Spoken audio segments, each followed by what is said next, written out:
I made the mistake You of know, going into a comment section on Facebook of all places. You have reached the end of the internet.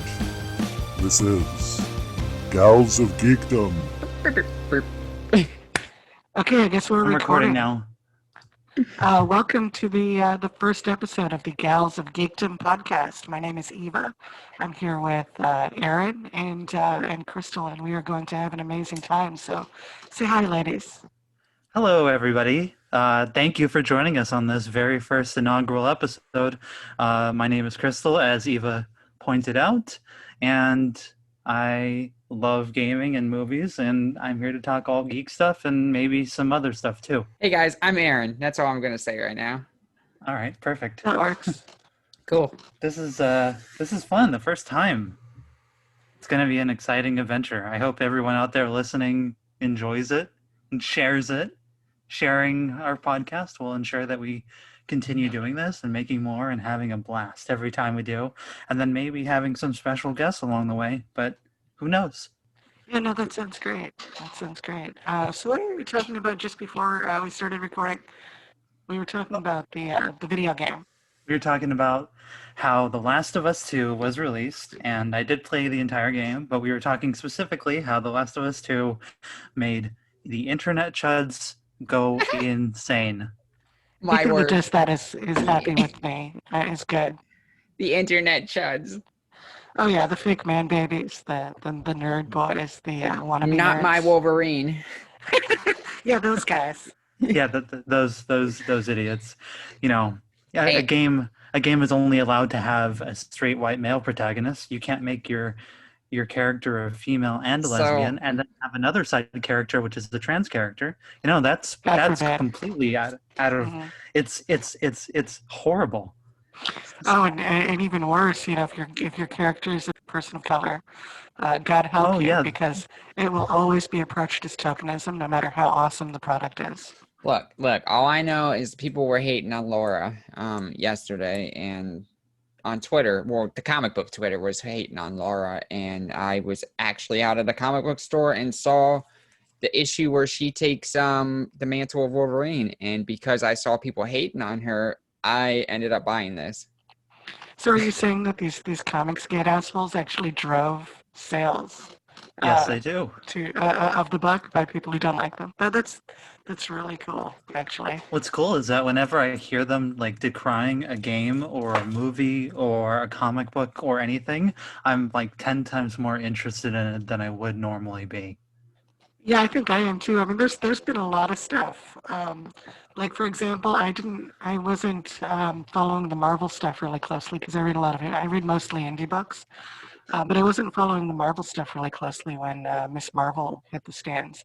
And then I saw like nothing but hate videos on YouTube for this for like, you know, weeks, and I'm like, oh my God, I have to read this. And the book was and has been absolutely awesome. So Yeah. thanks, racists. Yeah, racist. Yeah, people, speaking of Miss Marvel, I know that I haven't read the run you're talking about. I think you're talking about the Kelly DeConnick run. Yeah, I think so.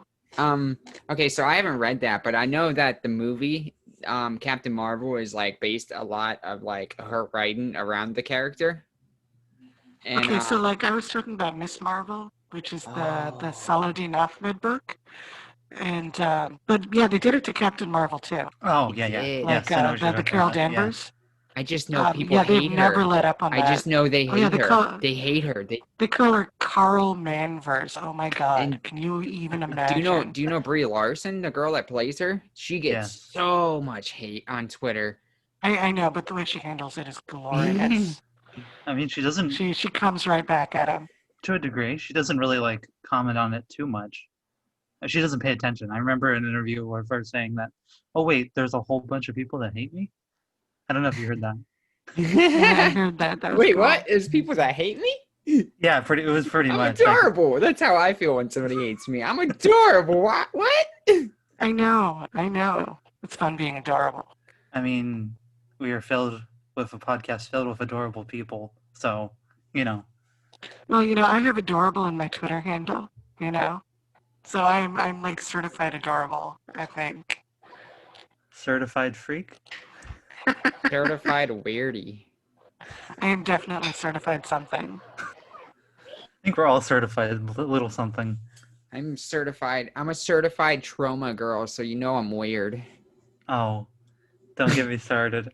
Oh, trauma's awesome. Lloyd Kaufman likes me, and he only likes weird people. I mean, You might be weird, but you're not weird in this group. yeah, that's true. You're not that weird. Well, I mean, we're all a little weird. I have alternative boobs. It's not weird. To normal cis society, it is. I guess. I don't know. Well, normal society is boring. It is. It's Yeah. the worst. It's super boring.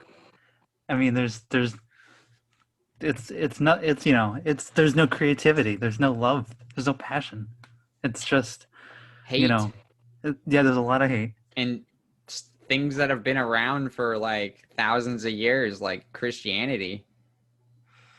Yeah, religion does play into a lot of this, huh? Don't you want something new?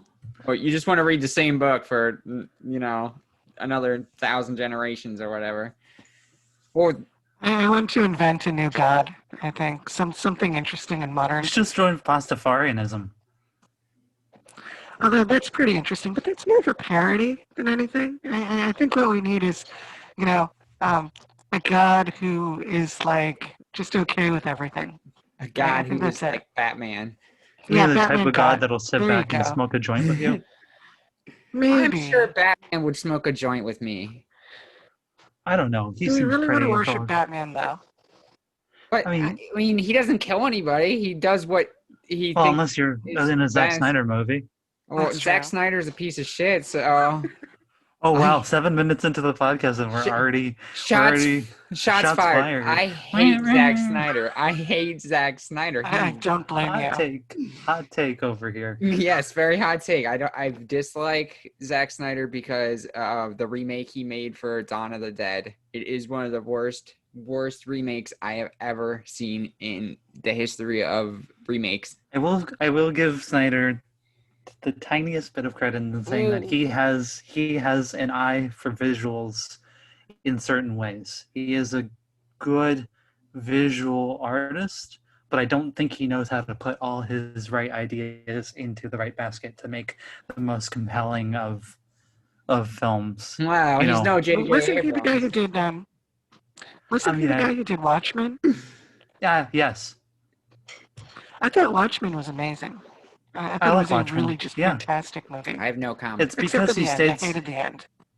it's because he stayed so as true as he could to the source material. Like he just tried to adapt it as closely as possible. Even though I do agree with some interpretations that I think he fundamentally doesn't understand the character of Rorschach. What do you think? I have no comment because I've committed a sin. I have not read Watchmen and I have not watched Watchmen. What? You should definitely read Watchmen and you should I watch the have HBO it. show. I have it. Watch- Wait, didn't you read Doomsday Clock though? No. Really? I have these things on my shelf, but I have not read them. That's funny because Okay, so I'm not the biggest comic person ever, but I've read some stories, and Watchmen is one of the things I've read. And you know more Everybody's about read it. Watchmen though, like except me apparently. That's true. It's in college classes. It's assigned in Yeah, college it really classes. is. Yeah. I remember being at my local community college a few years ago. Okay. But I saw it in they had a bookstore, and in the bookstore was copies of Watchmen. But it was like that bookstore was only meant for like textbooks, and then suddenly it was like textbooks, some basic reading materials, and boom, Watchmen. That I do have a hardcover copy of Watchmen, that like the deluxe copy that comes with like everything. Oh, nice. I do. All the like it has a bunch of extra stuff. You know how like the deluxe like books have. Yeah. Like I think I have that same one because I think someone stole my paperback copy that I had. I actually won it on eBay for like $7 or something a couple months ago. Bad. But That's nice. I just haven't gotten to it yet. The pile. I wish you guys could see the pile. The pile is big. So yeah, I was talking about Doomsday Clock on Twitter a couple of weeks ago. I finally got all the way through it and just hated it. and you were really, really confused over that, I think. Well, no, I don't think I was confused. I just asked why you disliked it. I wanted yeah, I was just looking for a vague answer because I have it. I just haven't read it. And Gotcha. I don't really like Jeff Johns very much. I don't blame you. So I'm just I don't kind of blame you at curious all, if it's worth actually. reading or not. I don't like the way, okay, it was cute and quaint and folksy when Jeff Johns started in on this Justice League or Justice Society fetish that he has. Um, but it's gone too far, and it's infected everything he does. And I'm really, really, really tired of reading about how great the Justice Society is. I never cared about the Justice Society as a kid. I've yet to care about it as an adult. Um, I'm sorry, I know this pisses people off, but Golden Age comics just weren't that great. Yeah, I was raised in the 90s. I read comics even then from pretty much all eras, and I don't get it. I don't understand why we need to keep revisiting this one point in history over and I over again can and beating at that horse which has been I dead can for 50 comment on years. this. Mhm. Recently I read Showcase 22. If you know, Showcase 22 is the first appearance of Hal Jordan, as Green Lantern, and that book came out in like 1959. So I think it's like on the very end of the Golden Age, but it is a horrible story. Like Hal is very aggressive toward his like the woman, like his love interest. He's like very aggressive and almost like borderline sexual assaulty toward her. Like in like all three stories, because it comes with there's three separate like Green Lantern stories in the book. And yeah, I agree with you. That's not really a time we need to like try to replicate. You know what I mean? Yeah, yeah. I mean, this was a point in history where like you would refer to characters with their genders prefixed on their name. Like there was this one character in the Golden Age, and she literally didn't have a name. She was referred to as the girl reporter. Oh, how can women be Yeah, reporters? yeah, exactly, and it's all over the place. You see, I don't know. I think comics to this day still have this thing where people get into fist fights for absolutely no reason. They'll be like standing at the corner and someone will say, "Hey, what time it is?" Well, what time is it? And somebody will say no. And then, the first guy will punch the second guy in the face. And, that's just normal in comics, I think, to some extent. You see it a lot more in DC, I think, than you do in Marvel. But in the Golden Age, everything was like that. And the origin stories were so dumb. I, I Everyone, a great, stupid Golden Age story was Zebra Man. It is the dumbest fucking thing you've ever read. I think I wouldn't say that all Golden Age stories are bad, but I will say like it's any other decade of comic books. Comic books really reflect the decade that they were wrote in. And with that, like Oh, you're gonna get good and you're gonna get bad. Yeah. Well, on the other hand, Shazam stories were awesome. Like early Golden Age Shazam Yeah, there's a good was, right there. Yeah. it's still good. I mean, even reading it now, it is still exceptional. But that's not really the norm. there's I Um, always don't think. exceptions to it in each era too. There's always good work. There's always, you just have to dig through you the have to dig majority through the of garbage, what and the garbage. more garbage, the further you go back. Do you know what I actually think is pretty good, but I need to usually read more of it is like the horror comics from the 50s. I think House that of Horrors. was right. I think that stuff is actually, I'd say, maybe aged a little bit better than some of the superhero stuff. Oh, it really has. Because horror isn't a reflection of, so how I view it is that superheroes are a reflection of the time's morality and sense of understanding of the world and hope. But horror is reflection of the what scares people, I guess, innately. And obviously of the time it's in, sure, it plays a part of it. It's why horror movies in the early 2000s were all torture porn. It's because of, the US's inclination to torture people. Yeah, But it's true. uh, horror in particular at that time Like if you go back in them, they're interesting pieces. I mean, I've read some of those like early tales from the. Well, I mean, like it's Tales from the Crypt is based off of it. It's actually like the Vault of Horror and stuff like that. EC Comics, I should say. Period. But Those were great. Actually, they did have a title called Tales from the Crypt. they did. You're right. That wasn't, but it was originally the Vault of Horror and something else, right? Mm-hmm. No, Okay, there were there was a of few them, that came yeah. out around the time. Okay, but I don't know. I feel like those have aged better. Yeah, and Definitely. Well, the Crypt Keeper in the old Tales from the Crypt was he was this tall, muscular figure with dark hair and a red sort of a red robe, if I remember properly. And he was nowhere near as scary as Crypty from the TV show. The TV show really did improve on that. yeah. Well, that was the '80s. When practical effects and puppetry was kind of at its, everyone was trying it, so it worked. I love the show. What do you guys think about like mentioning Tales from the Crypt, like another show like that, the original Twilight Zone with Rod Serling? What do you guys think about that? That is one of my favorite things. Same. It was fantastic. Yeah, Rod Serling was an interesting person. He had a lot of interesting perspectives. What do you think of the new Twilight Zone show on CBS All Access? I only watched the first episode because it was free on YouTube, and I actually found it interesting. I didn't love it, but I felt like they were really trying Twilight Zone-ish, even though That's- obviously more modern. I That's feel how like I feel about the first season of Twilight Zone. I've seen both seasons. The first season seems like more traditional Twilight Zone.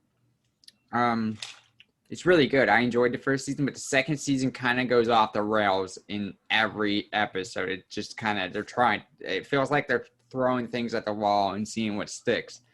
Do you think maybe they ran out of ideas in that way, or you think they're just trying to find their own identity? really, because I felt like it was like the opposite.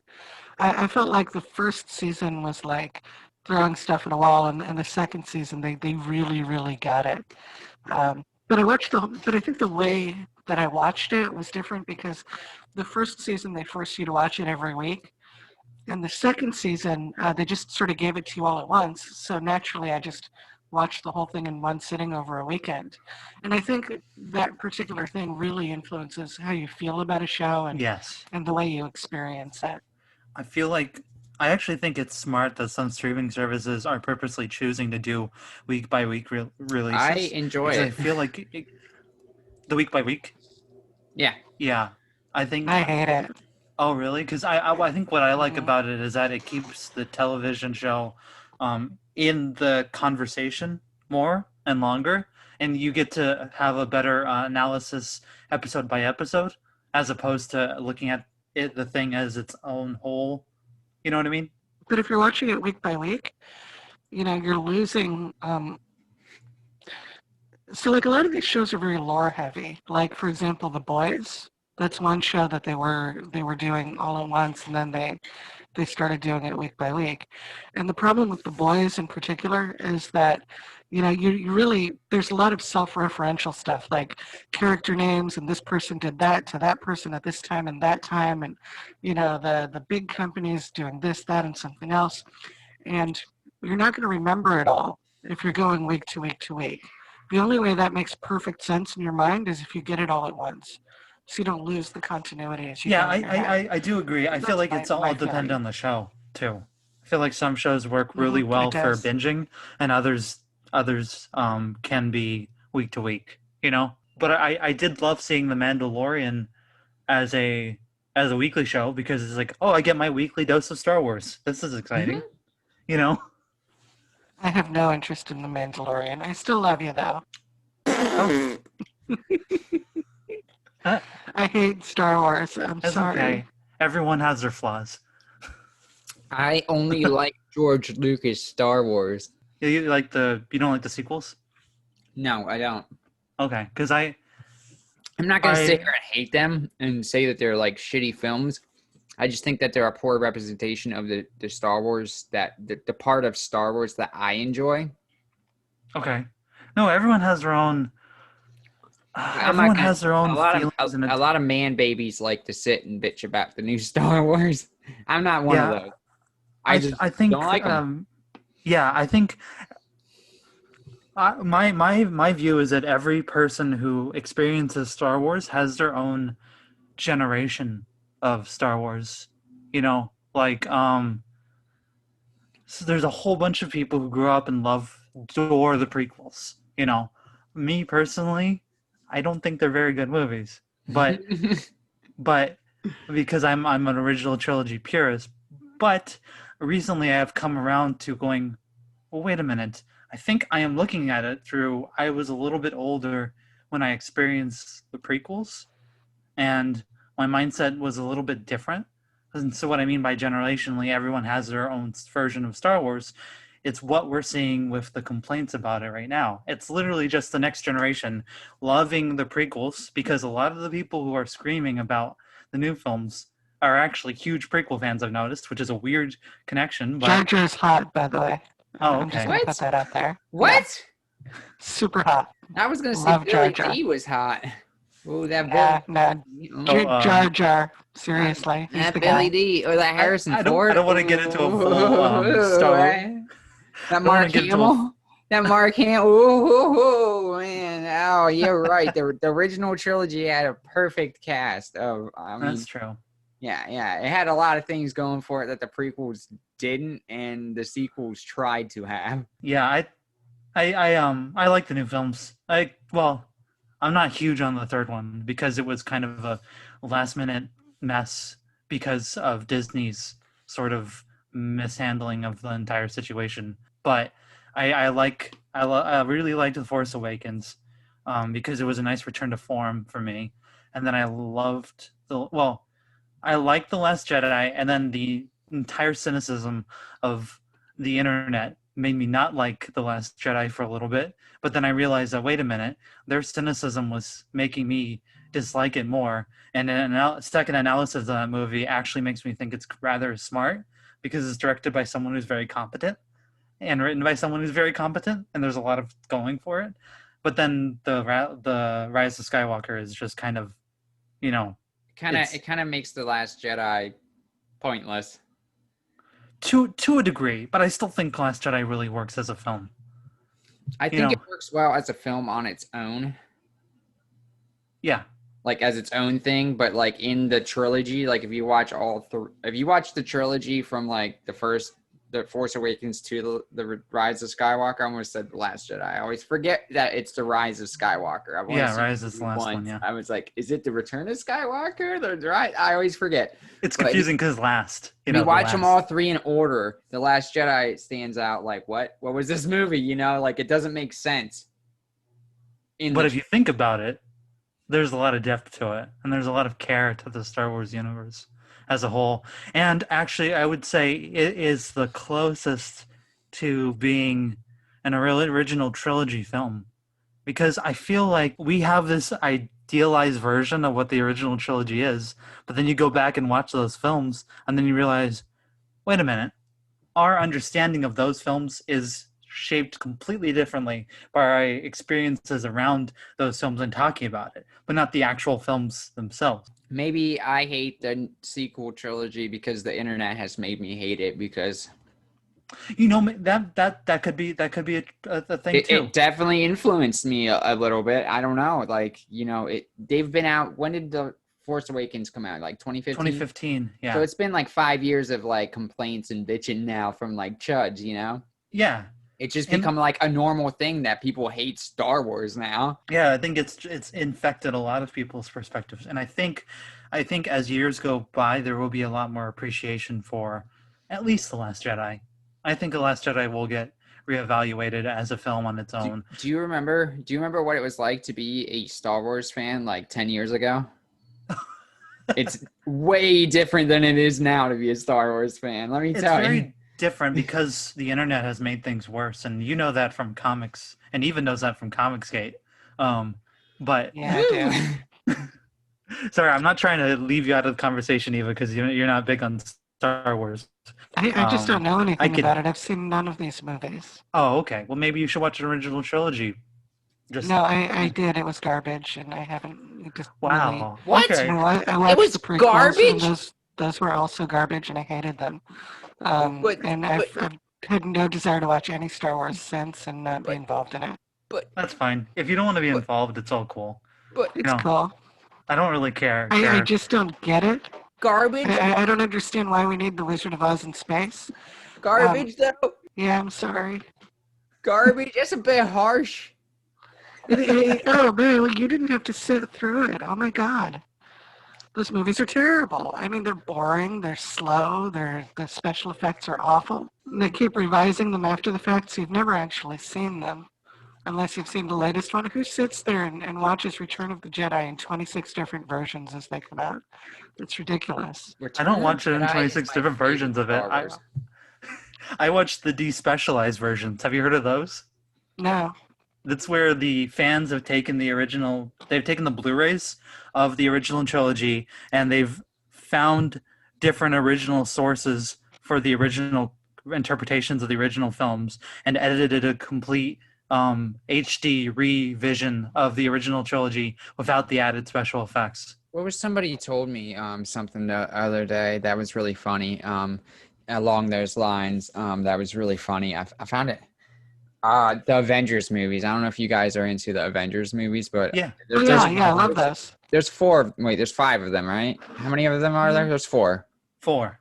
Okay, I so don't some remember. chud on the internet took all 4 of those movies and cut every person of color Oh, I remember and that. woman out of it and like made a cut yeah. of it. And I actually did get my hands on a copy. Did you? On Pirate Is it an Bay. incoherent And, mess? Because I feel like it would be. It is an incoherent mess. There's no there. I mean, it's interesting if like academically that's what you're into. Just the fact that somebody sat there I know. and they're like, oh, there's a woman in that scene. Goodbye. Man, That's literally all they did. imagine Black Panther isn't in it at all. He's not even in frame. Wow. Wow, that's a lot of dedication, for being a dick. just for being an asshole. It makes it even more sour now that Chadwick's passing, Oh yeah. Don't even get me started on that. I've seen a lot of positive stuff about Chadwick, and I've seen like the most racist, vile people comment on, I'm so glad I didn't go into that section. I avoided anything about Chadwick because losing him was kind of horrible. I made the mistake of going into a comment section on Facebook of all places. I'm sorry. I'm sorry. So Facebook is the worst of all Nazi websites. I'm not right that now. I'm not like a Chadwick Boseman like super fan or anything. You know what I mean? Like I think it's very sad that he passed and everything, but I think it's like really like some of these people went like way out of their way to like say some fucked up vile stuff, about just somebody that they don't know. You know what I mean? Like you don't know this man. Like I don't know. Facebook It's because is the worst. these people are dedicated to their own hatred. They're in their own little world. They feel that they're more. Worse. It's pretty crazy. I wouldn't they say- literally don't live in the same reality the rest of us do. I don't think anything has gotten worse. I think it's just the internet has given everyone a platform. Like, I was going to mention this, but if you literally go back, what's fascinating is if you go back to fan magazines from the 1980s, early 1980s, when The Empire Strikes Back came out. I'm going to go back to Star Wars for just a second, but this is a great example of that. There was people writing in to the fan magazines talking about how they hated The Empire Strikes Back in a very similar fashion to they hate The Last Jedi. This is from the time, and one of the reasons was because there was a black man in it. Well, also like around the same time, those same guys were writing angry letters to the X-Men letter columns about how they did not like all the diversity in politics. You missed the point of the X-Men. In the You X-Men. missed the point of the X-Men. Completely. If you're going to bitch about that. I hate Completely. that. Okay, so... Well, what's funny about that is that this isn't revisionist history. These guys were actually saying the same stuff at the time. It's just now they're much older and they don't remember saying it. So they think, saying all this stuff now somehow makes it true. But the problem is they thought it was true then. They've always been crazy. Yes. the internet has just given everyone a platform. Like, you can go in the 70s and complain about something online. The only way you could do that is if you did it in a freaking magazine where you Or a printed your comic own book little. store. I want to go back to the X-Men real quick. Go ahead. Yeah, no problem. I was in my LCS, my local comic book store. Mhm. I don't go to any of the city comic book stores for my subscription. I have one like little, like the tiniest one, like it's the cutest little comic book shop. Okay, I like to support, the small shop, Mhm. and the owner is like really nice. He's made me feel nothing but comfortable and welcome since I've been in there. That's good to Anyway, hear. I was in there and I was looking at some issues and I was just, meandering around like I usually do up there to pick my weekly books up. And I heard these two guys up at the counter and they were bitching about, they were like, they took Bobby Drake from us. Did you hear Bobby Drake was gay? I can't believe that they took Bobby Drake from us. And I'm just sitting there like, what, first of all, I like walked up and I was like, what do you mean they? Like, who, like, what? Like, who is they? And first of all, that Well, happened like technically, 20 when they years say ago, they, dude. Like, they mean it's like the Jews at Marvel. I mean, let's just be honest. Yes. I'm like, That's first, what they mean. I'm like, first of all, you missed the point of the X-Men. Second of all, that was 20 years ago. Are you still complaining about it? But anyway, it was like I encounter stuff like that all the time in like comic book stores, just like these really unpopular, chatty opinions, about comics. Yeah. I think you're braver than I am. I would not go to any comic book store where people like that frequented. Yeah.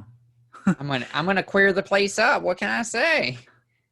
I think one thing that's different about, obviously not being out, on my friend's podcast, The Violent Wanderers, Alexis said it very well that when you happen to at least appear white, whatever, other white people specifically, or assume that you will have the same opinions as they Yes. do about Yes. race Oh Yes. God, yeah. or sexuality or whatever, and so they'll be like, it's just this crazy thing of like, someone will come up to you and like, I've had it in my life so many times where someone is like, being super toxic masculine, so much toxic masculinity, and like expecting me to go along with it. And Well, so like, it's old white guys who've been persecuted all this time, and nobody knew. yeah. I love the fact Jesus. comics. Let's slight detour. Truer but, words have never been spoken. I'm sorry. Slight detour here, but I still think one of the funniest incidents I've ever had with a comics gay jerk was them insisting that I was racist because I refused to watch a YouTube video from a chud who happened to be black and bisexual, but I didn't know that because I don't click the videos that those people link to, and the video link, the little picture that you get for the video did not show anybody in it.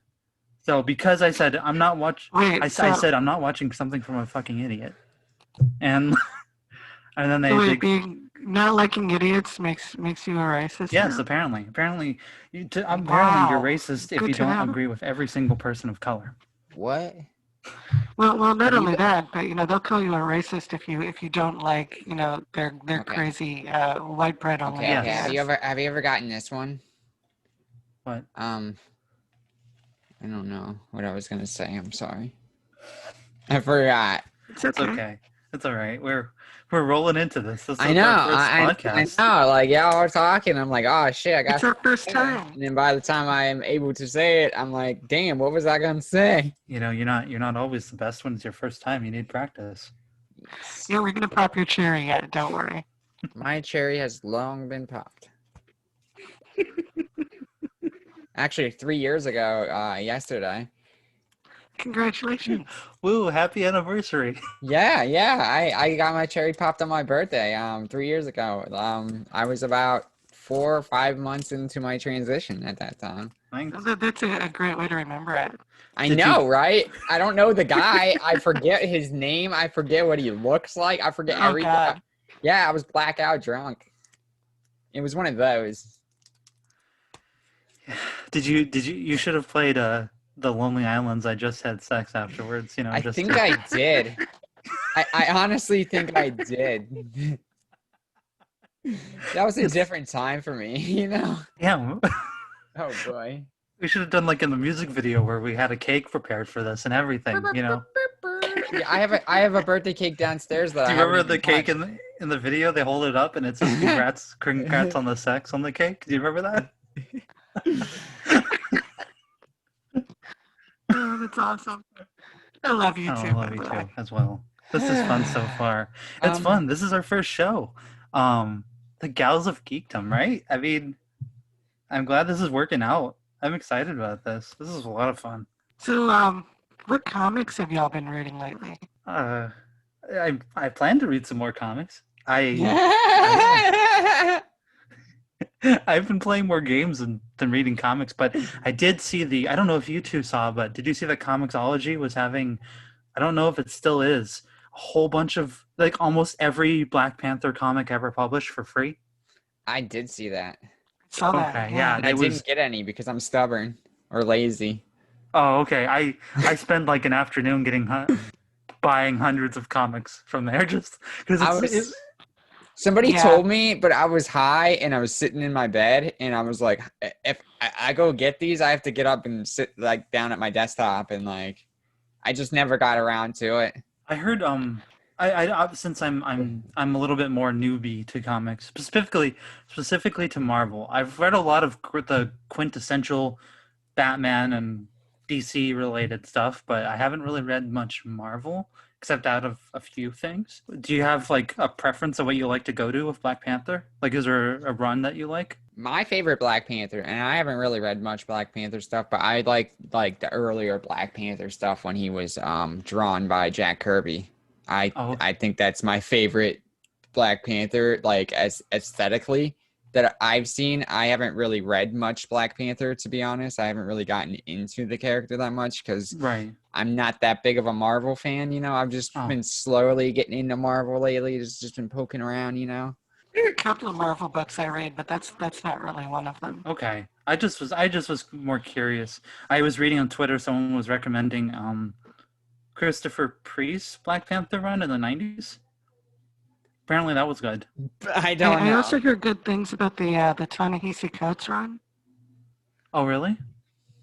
Yes, I've heard it. I've heard it's very political, and that if you're into following the ins and outs of what's going on with just the world of Black Panther, that's the one you want to read. I will. I think I probably got it. I don't know. I didn't look at every title. I just kind of like the problem with the Comixology thing was you couldn't get collections of things. You had to actually like purchase each individual comic issue separately. So that's been one of my ongoing complaints with Comixology. They don't do collections nearly enough. No, they should have just clicked a buy all button, but like it was weird. It was like you had to buy it individually, but it was all $0. But if you looked, it was crazy. If you looked at like the total of what I bought, it was like over $400 worth of stuff, and it was all for free. That's pretty cool. So it was like the one I read this week that I was really, really excited about was Wrong Earth by Ahoy Comics. Somebody wrote a review of Billionaire Island, which is another book that they publish.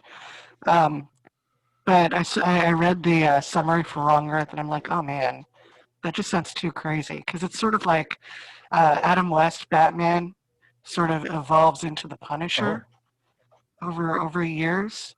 And now in our universe, where it's a comic book, it's one piece of history. It goes from point A to point B.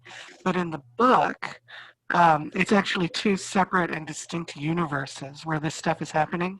And there's a bad guy called Number One who can travel between them, and it gets really weird. So you've got like this Adam West Batman type figure with this sort of Frank Castle Punisher type figure, and they switch worlds. And it is the craziest shit you've ever read. It is engaging. It's fun. I had a great time with it. I can't wait to read more. You just made me. There's only 6 issues You out just right made me now. way more excited. That sounds really interesting. It's a ton of fun. And the other cool thing is that they do it like it's a new book, right? But they do it in such a way that like it feels like a much older book. They've got like side stories from like the golden age that are drawn like golden age books and they're executed perfectly. And then they've got like some silver age and they work up as the series goes to like the more modern stuff. So reading it, you're reading something that really feels like it has a sense of history to it. And I thought that was really cool. How about you, Erin? What have you been reading? What have I been reading? Nothing really that is interesting, like you said. I've just been reading the current DC stuff, which honestly is pretty stale right now. Yeah. I don't have any highlights about current comics that have come out recently. Batman, we're like halfway through the Joker war right now, and I've completely lost interest in it. Death metal is really cool. I really, really like death metal, but trying to explain that to like somebody that doesn't know what it is like the storyline of what is it, Dark Knight Metal, the death metal. Trying to explain that. So is Metal a direct follow-up to Dark Knight Metal? Yeah, Death Metal is like a direct sequel. Have you read Metal? I started it, but I completely lost interest when we got to Dr. Shazam. That's the thing I hear. Everybody loses interest. Like, I'll be honest with you, like all my DC stuff that I've been like jamming lately has just been canceled. Like in the past like month or two, like everything that got canceled. Are you reading through Jokers? Cancel culture strikes again. I have, yes, I have issue 1. I just got it yesterday, and I haven't read it yet. My current read stack is a bunch of Scooby-Doo comics that I picked up yesterday. That's fun. Scooby-Doo's awesome. There's nothing wrong with Scooby-Doo. I picked up a Scooby-Doo 100-page giant, which is awesome. I didn't even know they made that. And then I picked up the 50th anniversary issue 100. It's pretty cool. That's cool. And then all the facsimiles I was telling you about. Like I got the first appearance of Blade, the Hulk, She-Hulk, a bunch of different like first appearance stuff that fun. I got to read. Yeah, I haven't really been reading that much new stuff. I recently read Batman Year One for the first time, and then I followed it up immediately with Year Two. And I'm pretty much sick of Batman. It's too much Batman, you know? Sorry, guys. I am under the influence. I'm inebriated right now. No, that's okay. No, you're fine. You know what? I think the comics I've read the most of individually is I've read the most Batman. I went through a lot of Batman. What's your favorite Batman? My favorite Batman story is the Long Halloween. One that I haven't read. That one. You haven't read that one? No, I haven't. It's really, really good, and it's buried under it's buried a bit under the weight of like Hush and The Dark Knight Returns and The Man Who Laughs, right? Is that what that was the other? But it's buried under those other popular or like Arkham Asylum, buried under those other really popular Batman runs. But The Long Halloween has like such an interesting storyline, and each issue is like based on like, I think like from what I remember, the gimmick being that it's like a 13 issue stuff, but like each issue is like based on like the holiday.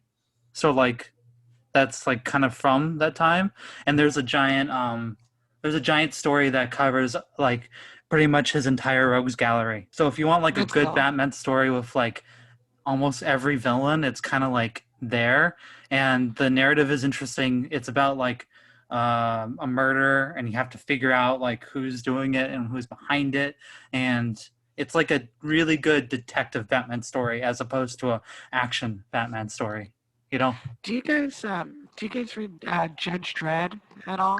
No, I've just seen the movie. I mean, not Not the I just played the Sega Genesis game. not the Stallone version. The Cool. IDW has got a Judge Dredd series that's running to this day. oh, that's cool. That is as good or better than the UK Fleetway editions of Judge Dredd. Fleetway editions are awesome. If you can get Judge Dredd or Batman in Fleetway, if you can find some of those books that have been published, they are absolutely amazing. They are the format's different, and they focus on this compressed storytelling that's really good. But anyway, the new IDW series just it does the same thing, and it is so well done. I can't recommend it enough.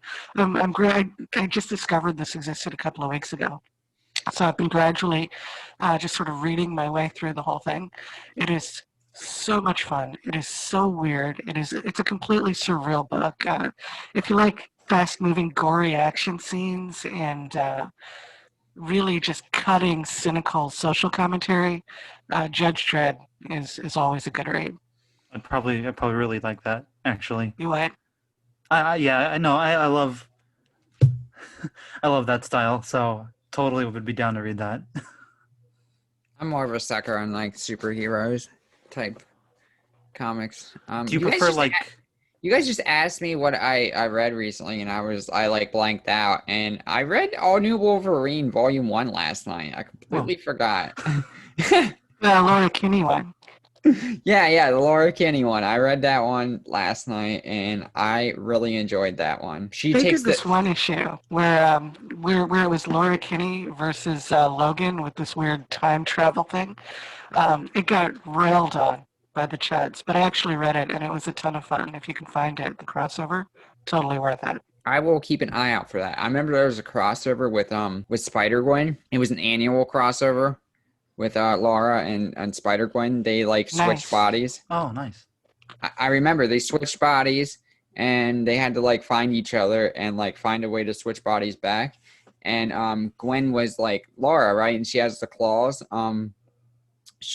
The first time she went to like pop the claws, she was like, her hands were like facing toward her face, and she just like popped the claws in her head and just fell over dead.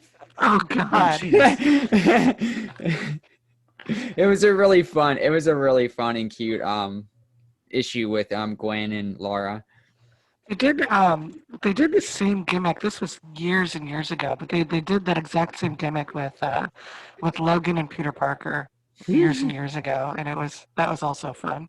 Maybe That's what probably they're- why they did it again. Like, Yeah, that's probably why it's a reference, most likely. yep, Probably. that was in I the. love Spider-Man comics. I Spider-Man? love awkward silence. No, Yeah. no, sorry. I was just saying I love Spider-Man. Spider-Man is like, it was the first superhero my dad ever read me, like when I was 4 years old. And I was kind of obsessed with Spider-Man all the way up until my 30s. Just Spider-Man, everything. If you read some of my favorite Spider-Man writing of all time has been the recent Chip Zdarsky Spider-Man. I think I'm getting his name right. I hope I'm pronouncing that right. But yeah, he just really gets the character.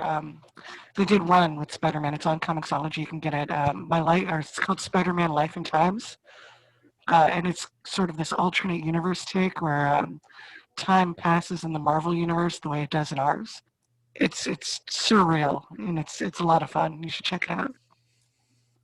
Cool. Definitely should. There's I mean, being the only person who doesn't read comics on like a regular here, We'll convert you. Don't worry. there's a lot of things I need to put on my list. Jason Aaron's run of Spider-Gwen Excellent. is one of my favorite things ever. I have the hardcover deluxe copy of each volume. And it's one of my favorite stories and like characters that I've read recently in modern comics. It actually got me back into modern comics, like after a 5 or 6 year hiatus, you know. When did that come out? Was that in like 2015, 2014, something like that? I don't know. I have no idea. I don't know. I got to it late, but it's one of my favorite things and I think it's the original, like the first run of Spider-Gwen. Oh, nice. Are you reading Spider-Woman at all? The Jessica Drew Spider-Woman, the new run? I am not. I got issue 1, and that's it. I hate the cover art for it. I really do. I'm glad they're doing variants. But the book is action-packed. It's a really good take on the character. Sort of brings her back to basics. Yeah, I got that feeling from the first issue. I don't know why I didn't subscribe to it. I've been trying not to subscribe to things. I've been reading that one on Comixology. They're only like 4 or 5 issues in, so you haven't missed a lot. I could probably catch up on that pretty quickly. Do you have I think since now might be a good time to talk about it. Do you both of you have like a superhero? Well, I mean, Eva, you said that Spider-Man's your favorite superhero. Is that correct to say, or? That's my favorite Marvel superhero. I Okay. think in general, I'm all over the place with my reading. The way my favorites seem to work is it's like, whatever's my favorite is usually the one I have freshest in my head at any moment. Oh, okay. So it's just like it's your moment by moment based in terms of what you're most excited about. Kind of like for right now, Grasshopper Man is my favorite thing that I've read in a long time. But if I read something really cool tomorrow, it's going to be that probably. Nice. Erin, do you have like a favorite superhero that you can just go like, that's When I was a kid, I would probably have told you Ghost Rider. okay. I was a really big Ghost Rider fan because that was the first comic I ever got was Ghost Rider #1, Volume 2. The first appearance of Danny Nice. Ketch. And that run, I completely fell in love with the character of Ghost Rider. So I would have to say as a kid, that was my favorite character. As of lately, I would probably have to go with Batgirl. I absolutely adore Barbara. Yeah, I love that. She's too. awesome. Yeah, I don't blame you at all. She's a great character. Hey. How about Silk? What do you think of Silk? I cosplayed her at Comic-Con last year. Oh, nice. She's I don't like her as much as I like Gwen, but I do like the Silk from like the Gwen run. Nice. There was a That's cool. crossover with Gwen. The Gwen run at one point. There was like a crossover where their stories like crossed over, and that's when I like figured out who Silk was and like learned about the character and stuff. I need to get more into that. I guess for heroes for mine, I think if I would like Erin said, it changes when you age or when you change or so I always have. I think one thing that when I was younger that really got me into superhero stuff was like, obviously I saw the Schumacher Batman films in the 90s, but I think the superhero movie that got to me was Spider-Man, Sam Raimi's Spider-Man from 2000. So Spider-Man was a huge character that I loved. In more recent years, I have a soft spot. In general, I have a soft spot for anti-heroes. I like writing them. I love action movies of anti-heroes. So They are fun. yeah, I kind of love Spawn. I know it's not DC or Marvel, and I could tell you individual characters for both, but I just love McFarlane's Spawn. Like, the character is so interesting to me. He has such a tragic backstory. Go ahead. Who's your favorite Spawn artist? I mean, obviously, probably McFarlane, right? Then you probably love McFarlane's Spider-Man because you were just talking about how Spider-Man was one of your favorites. True. McFarlane's Spider-Man is I need pretty to awesome. actually read his run, but I've seen his art from that, and it's The awesome. artwork is very similar to Spawn. Yes. Yeah. Well, I don't know if you saw this, but Sci-Fi had a documentary on Todd McFarlane like a month ago. Yeah, he was jerking himself off. I know. I watched it, but it was interesting. I And have a like, love-hate with Todd. I just like his work. I have So, I have most of his run on Spawn. I think it's issue 1 to 24. okay. Was his like run on Spawn before somebody else took over Yeah. the illustration duties. I have most of his comics from the original Spider-Man run, and then he got like a reboot run 2 in the 90s. They like gave him his own number 1. And Okay. I have that run too of Todd's work. Yeah, I need to actually read more of his work. Honestly, how I experience most of my superhero content is through other media, you know? So my connection to comics is not one necessarily from reading a lot. It's more from like following superhero adaptations. And so like for my mind, whenever I think of Spawn, as much as I think of Todd's art, I think much more of the animated HBO series. I immediately think of the That art. horrible Spawn movie. No. I think of the art. Going back to what you guys were asking me, what I read recently. I read Batman Year 2 recently, and the artist, I forget his name, but he did 2 issues. The first 2 issues, it was a 4-issue series. He did the first 2 issues, and he had left DC for whatever reason, right? And Todd McFarlane was chosen to draw the last 2 issues. And as soon as I saw Batman drawn by Todd McFarlane, I was like, tell me that doesn't look like Spawn. And it was like 7 years before issue 1 of Spawn came out. It was like he had this brain seed in his head. I'm Googling it now so I can look, but yes, I see it. Is that the one where Batman just kills a bunch of people? Like it's nothing. Year 2? No, Yeah. He doesn't kill anybody. He uses a gun, though. He does use a gun. Right. That's the one thing. No, there was this one. It came out in the 90s. I don't think it was year 2, but there was this one. It was done by I swear it was done by Todd McFarlane. Batman just leaves a bloody trail in his wake the whole time. It was pretty awesome, but it was so weird and so offbeat that I think that was the charm of it. Yeah. Todd is a cool guy. I don't know if you guys have ever met Todd. No. But I For met about him 5 minutes 5 minutes for what? at the Penta in the 90s. I got him to sign. Oh, a bunch that's of cool. songs That's for cool. me. That's really cool. I met him for the first time last year when he was receiving his like world record thing for 300 issues of Spawn. Oh, right. It's big. I was there and I had actually met him and got something signed. That was Nice. cool. That's very cool. I haven't met Rob Liefeld yet, but who knows? Maybe I will. He's at like every convention though, isn't he? Yeah, he will He sign. occasionally retweets me. Oh, really? If Rob Liefeld signs Yeah. a book, it decreases in value. Yes. Does it really? Wow. I'm not even kidding. People That's funny. hate him. I love him. I think he's He funny. dunks on so many like other artists though. I'm That's okay. indifferent. He's like the OG. He I'm is. He indifferent. is. I have a wall of his books right over here.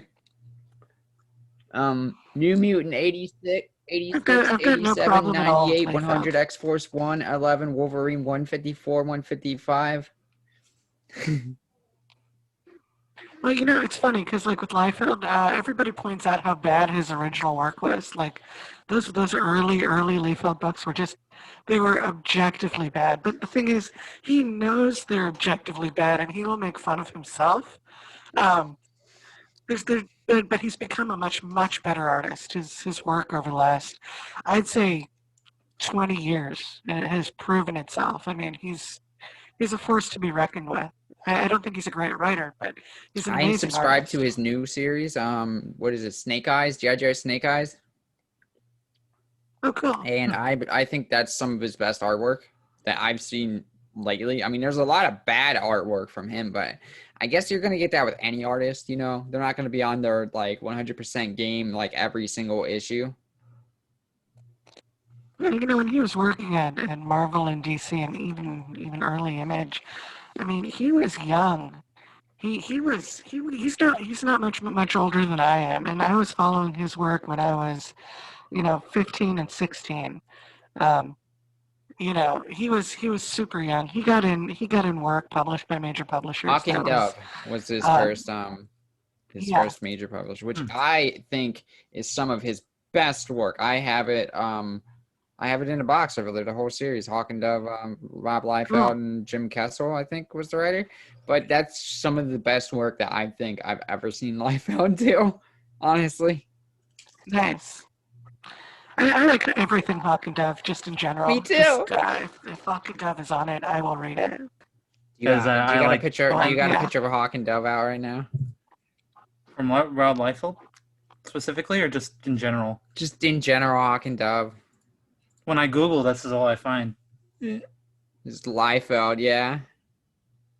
Yeah, I know this is gonna be an auditory podcast, so obviously the listeners aren't gonna be able to hear it. Yeah, see but it, that's you live. guys can That's see from it. the new 52 run. Okay, this is like the first thing that pops up when I Google just Hawk and Dove. I So- have that trade paper. It's definitely Hawk and Dove. Yeah, it's Yeah. definitely.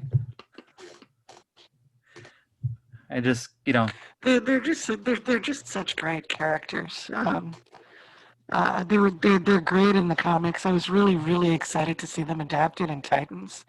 They've never been on screen before, so it's a real you know what? treat. I like haven't that seen too. season 2 of Titans, but I really did enjoy their characters on Titans. They were So much they fun. were the actors played them so like I never really heard of them until the show, honestly. But then I saw them in the show. I was like, wow, these characters are fascinating. You know? I was like, man, I've been waiting for this for 30 years. Seriously, that was my honest thought. So did it make you Yeah, happy Hawk and seeing Dove them? was- Like, was it like was It did. I cried. okay? Good. Because You know sometimes what? you see an adaptation and you're just like, eh, You know you know? who I want to see? Yeah, but this one was perfect. Yeah. Do you know who I want to see on the live screen? Who? I want to see Booster Gold. Yes. Oh my God. Didn't they say they were going to Mr. work on Gold that? is one of my favorite characters of all time. I want to see. I love Dan Jurgens. I love Dan Jurgens because no matter what he's writing for DC, he will shove Booster in that story. I love it. Booster's on. Oh my God. I have. That's my pop back here. Booster and Harley. Considering But how the thing is that oh nice. the Booster's whole thing in life is getting a movie made about his exploits. So I think it would be funny to do a movie about Booster Gold trying to get a movie sold That's and how the movie is the oh movie. so pull That would be a amazing. Deadpool and make it a little fourth wall breaking. Oh, this predates Deadpool by decades. Oh, I know, but I'm talking about the movie adaptation. You know, Oh, that would be cool. yeah. Booster predates Deadpool by about 4 years. Okay. Longer than that. Nope, 87. 84. 87 was when Dan Jurgens came out with the Booster Gold 1 was his first I have to appearance. check on that. Because he appeared in Superman before that. So we need to add another member who's just silent, who Googles things and then double checks our facts. Fact checkers! I'm right about everything always. No, it's okay. Hang on. I think we're all right about everything at the same time, even when we disagree with each other. It's just that we come from alternate universes. That's all there is to it. Oh, First that's true. appearance. Okay, Yeah. I got it right here.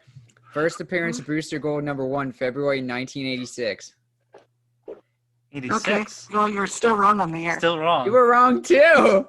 Well, I was closer than you are. You said No, no, you 84. were I said closer. 87. Okay, so we were both. Yeah. Okay, whatever. You don't No, we're know. gonna do Price's Right rule. So I guess You're not my Aaron real wins. mom. You know what? My favorite thing about Booster is that I read recently. The death of Superman. He gets completely annihilated by Doomsday. Oh, nice. He picks him up by the feet and starts swinging him around, smashing him into Wow. and he throws him out of orbit too. Superman has to catch him where he was gonna go out of the atmosphere. Oh, Booster. Wow. Is there any other sort of comic characters that you liked or wanted to discuss or bring up or ask about? I know Booster's dating Harley Quinn now, which is freaking awesome. Oh, Really? I Yep. didn't know that. They've been teasing it for a while, but they finally got together. Wasn't Harley Quinn dating Poison Ivy? has that happened officially in the comics? No. No, that's a shame because that's happening on the cartoon right now, right? They're separated. Harley and Ivy are split. they haven't been together in like a really long time in comics. It's been a while. They really should. People love that. They really should just. Harley, she's do part of it. the Bat family now. Okay. She's kind of like Batman's acting Robin right now in the current storyline. Okay. Which That's is interesting. Which is really cool. Like she recently found out that Batman is Bruce Wayne, and she recently like found out like they took her to the Batcave, and she was like, "Ah, this is awesome." So she's on this. Her character has transformed into like a good person. She's like an anti-hero. She's like a Deadpool. She's turned into an anti-hero. Yeah, she's like a Deadpool type of character, you know? Right. That's kind of what Birds of Prey was. And I absolutely adore her character. The run that recently ended with issue 75, it was like 2 weeks ago. It got canceled, but Sam Humphries was writing that one, and I adore Sam Humphries. He everything I've read from him just pulls my little emotional heartstrings. That's cool. Harley's a great character. I'm glad she's been embraced the way she is. I'm glad they did that progression with her. You know, like her character, she works better like not being a Joker sidekick. You know what I mean? She works better on her own, being her own person, and she wants to be good. You know? I think it was a smart idea to give Joker someone to play off of, especially in Batman the Animated Series. And she was a great character then, but I do appreciate, like you said, the progression from her being someone's abused side character to Hella a full-on, abused. to a full-on anti-hero, often regular member of Suicide Squad, often now part of the Bat family, just her own character. They've really done a good job of making her identity. She is awesome. I cry so much throughout Harley's like books, like the newer ones. She's just amazing. I would read from Rebirth all the way up. There's 75 issues from Rebirth to like when it got canceled, and it's just an incredible journey all the way. It's just an incredible journey. That's what got me back into DC Comics too, is Sam Humphries' Harley Quinn. Oh, nice. Yeah, one of my favorite Harley stories was Harleen by that one guy whose name is stupidly hard to pronounce. I think it's Steve John Cejak or something like that. His artwork has been so good. I love. He's like the Jack Kirby of our times. This guy, you have to check out his art. He's got this very particular style. I really think he personally defined the modern age of comic book art. Nice. And he wrote and did the art for the story, and even the writing's fantastic. So like, that is quite an accomplishment, because usually you don't find artists and writers who are as good at writing as they are with art. But in this case, you see all of it, and it's a stupendous little limited series. I got it in trade paperback hardcover. It's super nice. I got the individual issues. Cool. Nice. It was one of my favorites. I might actually reread this soon. I'm sure there's several books of you that like. Is there any so Erin, is there any specific book, physical thing that you like love the most having physical? Is it like an item that just kind of like that you just love owning? Yes. I have a recently. I actually got it recently, not too long ago. Like a month or two ago. My favorite thing is New Gods 1 first print. Oh, nice. Jack Kirby. Oh, nice. It's like $165 eBay, and wow. I scored it for $40. Whoa. So it's like I own most of that run too. I'm trying to collect the entire run. There's 11 issues in the run. And I have 1, 2, and 6, and 10, I think. Yeah, nice. So, like, you gotta get. Yeah. I got some to go, but you gotta collect them all, like Pokemon. They're pretty expensive, but when I find them cheap, I gotta get them. Nice, that's cool. Do you with those collectible sort of things? they could really drop you down in terms of money. Yeah. I have a few things that I love in my collection. I know, Aaron, you've been to New York Comic Con, but I don't know if you noticed there was a. I haven't been to New York Comic Con, but I noticed it at, like over here in LA. I've noticed it at like WonderCon and at San Diego Comic Con. There's a booth called the Comic Book Legal Defense Fund. Usually at conventions, have you run into that? Not that I can recall.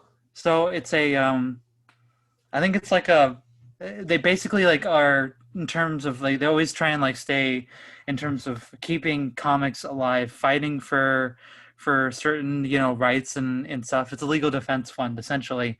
But what they do is they get like these books and they get artists or like the original authors or whatever to sign it, and then they sell it for, it's usually more expensive, but it's like worth it. So like, I think one of the coolest things I have is a hardcover of Watchmen, but signed by Dave Gibbons. Oh, that's cool. So not That's Alan Moore, amazing. but yeah, no, I was so happy to like grab that one because I love that booth. If you go there, it's like, oh wait, like it has some of the most iconic like graphic novels, and they're actually signed by at least one of the artists inside. Okay. So, have you guys read anything by Zenoscope? No. Zenoscope No, I is haven't. Zenoscope is a studio, or like I guess they're called comic studio, or is it studio or publisher, whatever they are. Yeah, they do like grim fairy tales and like a lot of wank stuff, Oh. Sure. a lot of jerk comics, spank comics. Yes, that's what I'm like a lot of girls and like almost wearing no clothes and stuff. Anyway, Right. I got this the other day. It was a custom cover that was commissioned for my comic store that I go to, Oh, that's awesome. and it's signed by the artist and the store owner. Nice. And he pretty much gave it to me. I didn't pay a thing for it. He just slipped it in my bag and he's like, I don't know how much I want to charge for these yet. Just take one. That's That's cool. nice. That's really nice. Isn't it? Even though I'm not like a huge fan of Zenoscope because, like I said, they make spank material. Well, Hey, some of the best stuff is happening in Spank World right now, so I wouldn't write them off totally. I mean, I get it, but it's not for me. Like, I don't spank. I don't want to spank it to like hot women. Like, I'm not like that attracted to women. So like, why? No. Like, it's not Me for either. me, Don't right? feel Like, bad. you know what I mean? Like, what I'm trying to say? It's not for me. everyone has their own thing. I have yeah. friends that are drawing porn comics right now, and I mean, I don't think it detracts from how awesome they are as people or artists at all. Oh yeah, really. yeah. I agree with you there. It's just I mean, I don't No know. one should be judged for what No. they like. No, no judging. I'm just I don't like women in skimpy outfits. It's just How dare you? I don't no Why don't God, you like boobs? God damn it! whatever. I don't spank it to. I want something to read, not spank it to. I don't even What if watch you do porn, both? guys. I don't even watch porn. Yeah, me either. Fuck porn. Hmm. Silence. Porn is boring. It I'm is. sorry. It's so boring. Like I'd rather have sex. Exactly. And if I want porn, I'll just look in the mirror. You're just that hot. You can't help it. True. He's like, true. I can't. You can't lie. Oh boy. No, people think that's weird. I was talking to this guy, and I was like, I don't watch. He asked me, he's like, "Are you watching porn?" And I'm like, "No, I don't watch porn. Why would you ask me that?" And he's like, "You don't watch porn? Are you serious? You got to be lying to me." It was just like this thing, like, and I experience that a lot when I tell people, like, "What do you mean you don't watch porn? Like, that's unheard of." Like, I know Some how people I porn talk is to- made now. Okay, I don't. It's not real. No, of course not. It's not real. Well, yeah. It doesn't have to be real though. No, It's like it you're works selling for You're selling the fantasy. I'm not the customer that wants that fantasy. You know, I'll go out and get my Right. own fantasy. It's easier than it's ever been for me. Look, You know, men are aggressive. Like I could probably go outside right now and find somebody to have sex with in like minutes. Like I don't do that. I don't want to do that, but I'm saying I probably could do that. well, you know, Yeah, you're probably right. you're not wrong. Like it's the easiest thing. Like I went out yesterday and like, oh my God. As soon as I was walking down like on my block, like I literally still within like eyesight of my porch and like the first cat call happened. Oh, And I'm boy. like, well, there's one. I wonder how many I'm gonna get, you know, on this trip. Oh yeah, that's a thing back east. The cat calls. People still do that. God, it sucks. And then, yo, the guys that are like, hey, baby, and then you don't say anything, like I got my earphones in or whatever, I'm listening to music, a podcast, whatever the case may be, and they get mad because I don't respond, and then they'll follow me down the street trying to yell at me and get my attention and stuff. I've had that happen so many times. Oh, Oh God, that sounds scary. that sounds terrifying. It's like, go away. People are weird. People Well, are dangerous. Cis men are weird. I told you about that woman with the knife, didn't I, Eva? Oh yeah, On yeah, the yeah, train? thing on the train. Yes. Right. Oh my God. Okay, I get where she was coming from. Story Racist time. people Wait, suck. we're on the podcast. You have to explain the full story. Okay, so It's true. I was on the train yesterday coming home from the comic store. I told you guys I went out to the comic store, and there was this lady on the train. She happened to be black,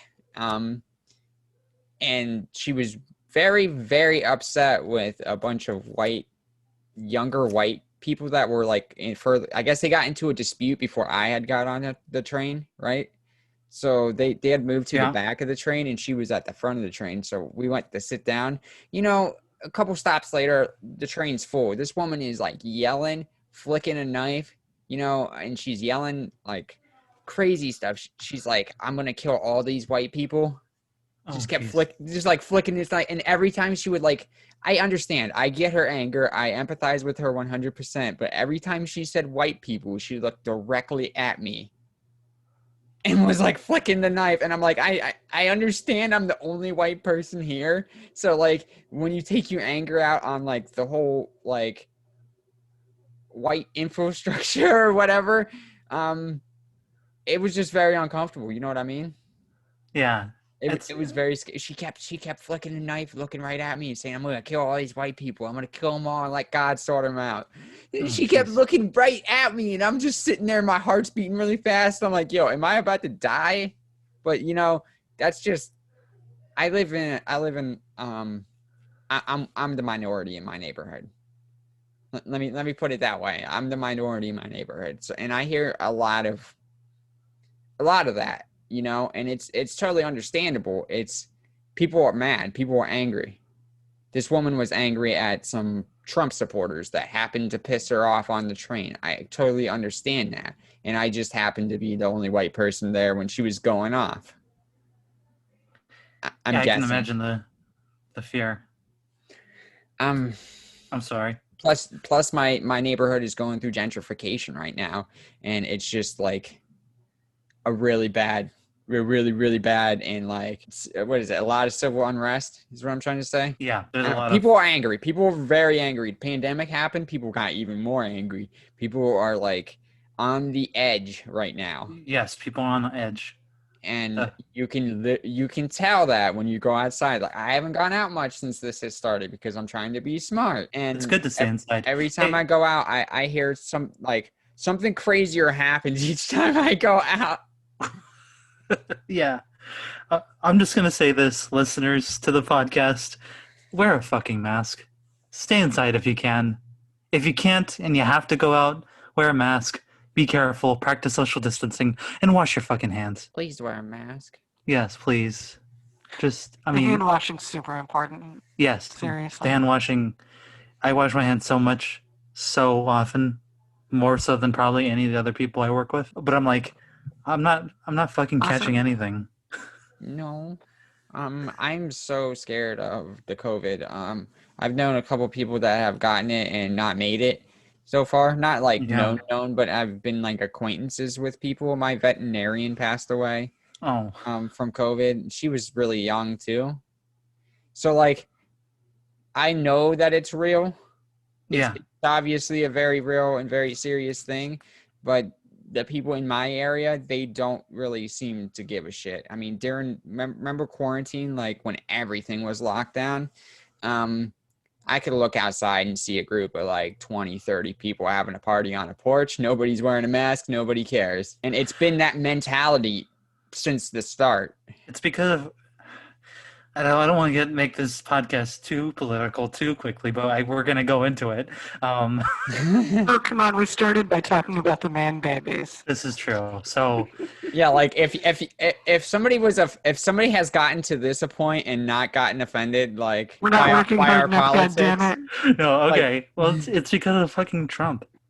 Like as much as I don't like to pin everything that's the wrong trees. with conservative ideas, but Explode. like I don't like to pin every conservative idea like onto one person because it's an entire infrastructure of terrible people. But I will say that Trump starting off by covering up his own ass for fucking things up and spreading that was rumors. ridiculous. It's just Spreading a flu. rumors It'll about how go away in the it'll go away. spring. It's nothing. Pretty much. And It's a because hoax. the supporters will believe anything that comes out of his goddamn fucking. Did you No. hear him about the forest fires? He was like, the trees, they explode. The terrorists, I can't help it. The clip that I keep seeing going around is about soup, the soup cans audio. He, hear that he's the one? worst person ever. It's just something dumber every day. I wish I Yeah. could do an impersonation of him, but I'm not wish, good. I wish my reality worth was it. a movie, but it's not. It's reality. You know what's funny is that like right now they're in like this whole TikTok battle, You're which is very nasty. stupid. You're a nasty But woman. I will say TikTok lefty TikTok has been TikTok. Lefty TikTok has been giving me life during breaks at work because it's fucking hysterical. Like people are really good at like deconstructing things, but then also like putting a whole fucking comedic spin on it. One of the funniest videos I saw this week, you know how like over in California we've been having those horrible fires and the fucking sky turned orange in like San Francisco. Did you see all those pictures and stuff? Yes, I saw that. Okay. The one of the funniest TikToks I saw this week was a woman filming herself saying, you know, it's a lovely day, and she opens the door, she goes outside, and it's all red, and she's like, whoop, and then she goes right back in. It's the trees. They explode. Yeah. The So- nasty, nasty trees. Lefty TikTok has been saving my life in the middle of this Antifa. stupid 2020. That sounds Yeah. great. Antifa. So if you wanna piss off Trump, I'm too old for TikTok. no one's too old for I TikTok. don't like Come on now. TikTok. I'm a classic kind of person. I just don't It's get just it. videos. R.I.P. Vine. It's the new Vine. Yeah. I don't want a Essentially. new Vine. I want my Vine. Vine was okay. Vine was fun. But on Vine, you could like follow people and your feed made sense. And there was Yeah, a TikTok don't hierarchy make to it. sense. And TikTok is just sort of the world coming down at you all Yeah. at once. But I kind of like that. I mean, technologically, that's really interesting. I'm a software engineer by day, so you know, mechanically, I look at that and I'm like, oh wow, that is really cool. But you know, as a user, I just don't get it. I see what I you don't mean. like TikTok, but I usually see the funnier TikToks will usually make their way to Twitter anyway. Yeah, because you can download clips. Eventually, So if it's funny enough, I'll see it eventually. It's true. If it gets popular enough, you can probably just go to YouTube and watch a compilation as well. Probably. That's what Vine happened. I You like can still watching find Vine compilations. I like watching cat like clumsy cat compilations. Oh, That's like my favorite thing to do. Like when I'm pissed off or upset, like I just watch stupid cats like fall in bathtubs and stuff. you see, with the clumsy cat stuff, I just have to like stay at home. That's all I see. Yeah. I have 3 cats living with me. Oh, nice. So I have like 2. when I put these videos on, that the cats on the TV will start mewing, and they'll come to my door and they'll be looking around at the TV for the mewing cat, and I love my cats. They're family members. They are. They're not allowed in my room right now. Stay over there, please. One of my boys is really, really good. Him will come in and hang out and cuddle. Him is a really good boy. He doesn't cause any problems. One's a little raccoon. He just gets into every fucking thing. A trash panda? Yeah, a trash panda. And he looks like a fucking raccoon too. He looks so much like a raccoon. We named him Rocket. Oh, nice. Good name. And then my other cat, Bug, he just wants to fight all the other cats all the time. He just wants to play and wrestle around. So, it's just a mess if they all come in here. The joys of being a pet owner. Oh, I couldn't handle them. more than one. You can handle more than one? That's what I said. And No, I couldn't. I've got one cat, and it's too much for me. All my cats were strays. They were all found on the streets of Philadelphia. I might have a third cat. There's a cat that comes by my house now. And Oh, that's how you get it, a third cat. You just show up. My cat just sort of invited herself in one day, and she never left. My current cat, my most recent cat, Bug, he just showed up on my porch, and now he lives with me. Nice. I have to since COVID started, the people I live with, they're out of work. So I have kind of become the sole provider, and I don't make a lot, and we're subsiding on the stuff I make at work, in addition to like whatever unemployment stuff. So we haven't had any money. We would totally take that cat to the vet and actually get it checked out and stuff, but can't really afford that. Yeah, I took Bug in right before, I took Bug in right as lockdown was happening. Mm-hmm.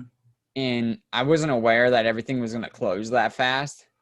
And he was a surprise, he just showed up in a rainstorm and wanted to come in.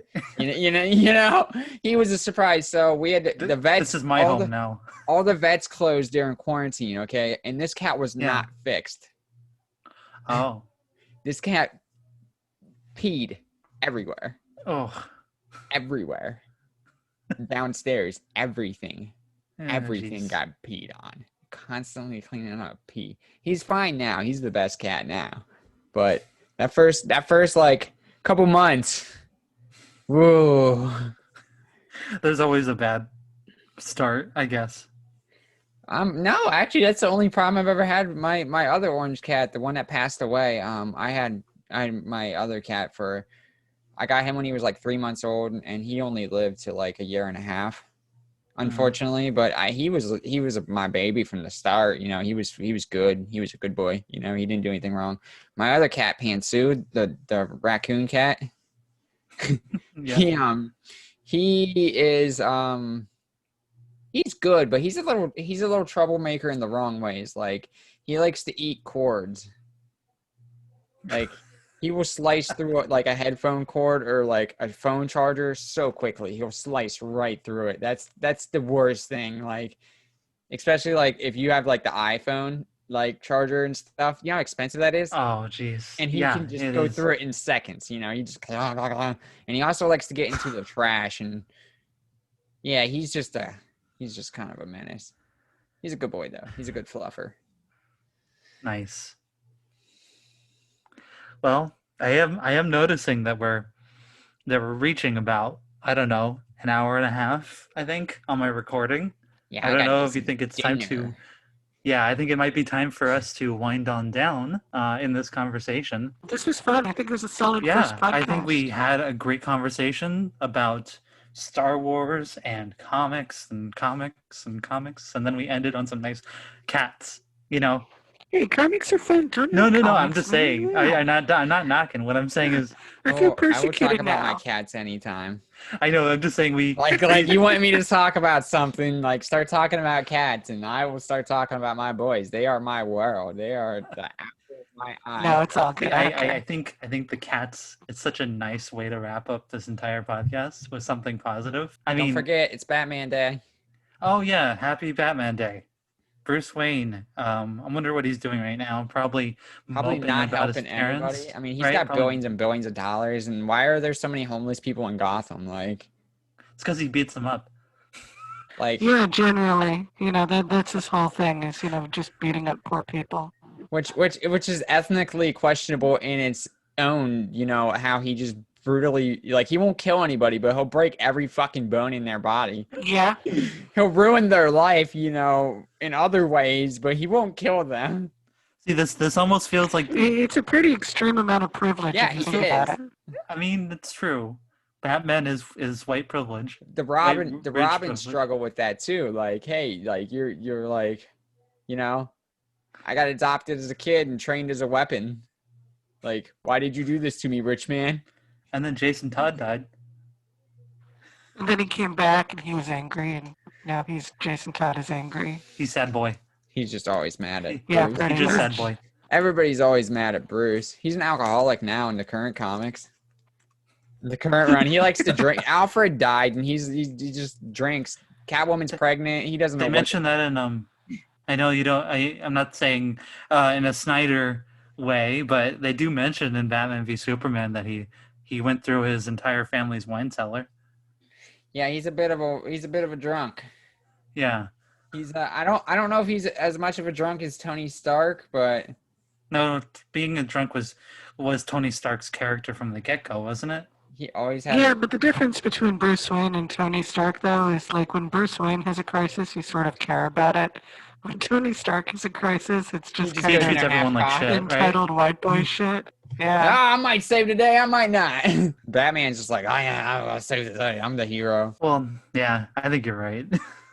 Tony Stark is just like, you know what? It might happen, it might not. It just Well, depends either on way, his you mood. know both of them are having a bad day when they haven't shaved for a while. Oh, Batman with the stubble is the worst. I hate that. That's my worst. Oh, I hate yeah. it. I hate when he's got stubble. I hate it. But Yeah, we should probably Yeah. close up, or we're just gonna get back yeah, in. I know we'll just keep It's going on for true. hours. I think we've realized 2 in this hours first later, episode, we're talking about Green Lantern or something. 2 hours later. I think we've realized in this first episode that we worked together awesomely. This has been really fun. I think so. I'm just Yeah. high. This has been a really successful I'm first not. episode. So Okay, so like next week we've got an agenda, or not next week, but in 2 weeks we've got an agenda. We've got Blackfly Press coming on with us. oh nice. I'm super excited about that. They're a ton of fun. They're super punk rock, and their comic is amazing. Punk rock. I can't wait to have some some interesting perspective outside of our own to come in and discuss things and discuss. Oh, totally. Yeah, it's going to be super exciting. And we have that coming up, right? And then we'll obviously try and see who else we can get for future guest appearances maybe. I'm working on it as we speak. Me too. Awesome. Yes, I am very excited for the future of our show. So yeah, I- I want to say thank you to everybody for listening to the podcast. All right, one thing we Erin? should probably go through and just let everybody know where we can be found on the internet, what's Sure. going on. So I can be found at Eva is adorable at Twitter. Chrystal, how about you? Yes, on Twitter, you can follow me at Chrystal W Rocks, but that's spelled ChrystalW and then ROX, because that's kind of, I guess, punk rock, I suppose. You can follow me Super there. punk rock. I'm a writer. You can also follow me under Chrystal Williams You on should tell Medium. them to follow the Gals of Geekdom. Yes, follow Yeah. us at Gals of the Gals of Geekdom Geekdom Twitter, and then you'll Twitter find account. all of our links up at the very top. Yes, That's true. Oh, true. Yes, and Erin, do you want to promote your things you got going on? I don't really have anything going on. Okay. I don't Just really. fol- I mean, you this- can follow me on Twitter at Erin Sifer. It's ErinSifer. I'm a robot. She's totally worth You're fine. following, by the way. I'm okay, I guess. And she does streams. You I should do definitely check out her I do live Twitch streams. You can follow me at twitch.tv/Erin Sifer. That's ErinSifer. We do that. She's awesome. It's true. And her boobs are great. This is Yeah, very true. I was just gonna ask you guys. I was raising my hand. I was just gonna ask if I like flash the camera. Like they're not gonna see that, are they? No, I don't No, want they my won't. face. No. Okay, nice. Means I can do this naked, right? You You could. totally could. Yeah. If you wanted to flash the camera, nobody would see it. Okay. Except for us. Except for us. Okay. Cool. You know, Maybe in the future. yeah. Whenever you feel comfortable. I mean, no one will know except That's for us. great. I'm just sitting here naked, smoking a blunt. Well, You you know, if could. anybody wants to know, I've been naked this whole time. Really? Hmm. Why? It's good. I don't know. That's what I do. Okay. I mean, why not? Why not? If you're at home, you know, home is where the pants aren't. My cats will try to Exactly. attack me if I'm naked. They view it as weakness. I'm sitting down right now, but I could stand up because I'm no. All right, well, let's end this. I want to go make All some right. dinner. Follow Gals of Geekdom podcast. Tell your friends about us, and check out